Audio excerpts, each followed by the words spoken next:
জি না, এটা কোনো কোম্পানি বানানো সাইকেল নয়। এটা একজন নরমাল মানুষই বানিয়েছে। তো কারো হাতে বানানো সাইকেল কি কখনো দেখেছেন? মানে ফ্রেমটা সম্পূর্ণ নিজের হাতে বানিয়েছে আমাদের এক কাস্টমার। উনি আমাদের কাছ থেকে জাস্ট মোটর আর ব্যাটারিটা নিয়েছে। বাকি সব উনি নিজের হাতেই বানিয়েছে। দেখেন কত সুন্দর করে উনি ডিজাইনটাও কিন্তু ওনার নিজের হাতেরই।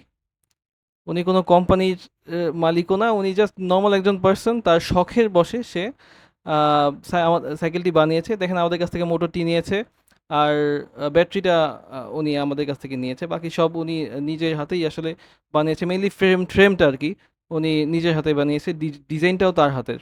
দেখেন পেছনে ব্যাকলাইটও দিয়েছে, আবার গিয়ার আছে, সব কিছুই আছে, সামনেও গিয়ার দিয়েছে। এছাড়াও পেছনে সাসপেনশন আছে। এই যে এখানে উনি কন্ট্রোলার লাগিয়েছে, এটা একদম ফ্রেমের ভিতরেই সেট করা আর কি। এই ফ্রেমটা কিন্তু আবার খোলাও যায়, মানে কন্ট্রোলার যদি নষ্ট হয়ে যায় সেই ক্ষেত্রে উনি খুলে এটা সেট করতে পারবে, সমস্যা নাই।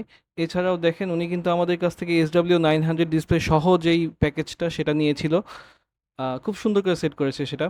আর আমাদের যেই প্যাকেজের সাথে যেই হেডলাইটটা আছে ওটা কিন্তু সেটা তিনি ইউজ করেন নাই, উনি বাজার থেকে এটা কিনে নিয়েছেন। দুইটা হেডলাইট ইউজ করেছে সামনে। এছাড়াও দেখেন ওনার ডানে বামে যে ইন্ডিকেটর, এই দুইটা কিন্তু ইন্ডিকেটর হিসেবে উনি ইউজ করেন। আর এই দুইটার সুইচ হচ্ছে এই যে লাল নীল বাটনের নিচে, এই যে ডানে বামে দেওয়ার জন্য এটা ইউজ করে উনি। মানে খুব সুন্দর করছে উনি।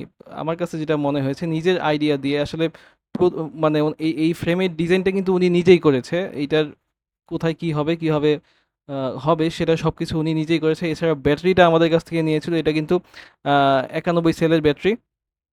উনি প্রতিদিন টঙ্গী থেকে মতিঝিলে যান অফিস করার জন্য। উনি আমাদের জানিয়েছে যে ওনার আসলে অনেক কস্ট সেভ হচ্ছে। প্রতিদিন অফিসে যাওয়ার জন্য যেই খরচটা, এইটা কিন্তু ওনার হিউজ ছিল, যেটা সেভ হচ্ছে প্রতি মাসে। তো এটা উনি আমাদের হিসাব দিল যে 1 বছরের মধ্যে যদি এটা ইউজ করতে পারে, ওনার সাইকেলের দাম উঠে যাবে। ইলেকট্রিক সাইকেল আসলে ইলেকট্রিক জিনিস এইজন্যই আসলে ইউজ করে মজা, যে আসলে কেনার পরে অনেক খরচ সেভ হয়। সো ভিডিওটি দেখার জন্য অসংখ্য ধন্যবাদ। আর চ্যানেলে নতুন হয়ে থাকলে সাবস্ক্রাইব করে আমাদের সাথেই থাকুন। আর কমেন্ট করে উজ্জ্বল ভাইকে জানিয়ে দিন ওনার সাইকেলটা কেমন হয়েছে। Thank you.